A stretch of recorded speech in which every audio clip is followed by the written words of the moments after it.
1967 Ford Galaxie XL 390. Little walk around, see the car, shows pretty nice. Nice driver. I mean, this is a great car to go to local car shows with. Nice driver. Definitely not perfect, but not too bad either. All right.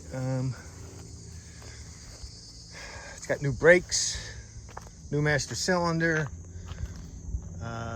The wheels in the back are a little bit bigger, so I had put air shocks in the back to give it a little bit of a rise and give it that sporty look. All right. Interior's red. We got red bucket seats. It's a power car. It's got power windows, power door locks, actually in the center console there. It's got a cool blue light when the engine just starts when it's cool. Pretty solid car. I'm going to do a start up in a second and we'll go from there. All right, 1967 Ford Galaxie XL 390. There she is.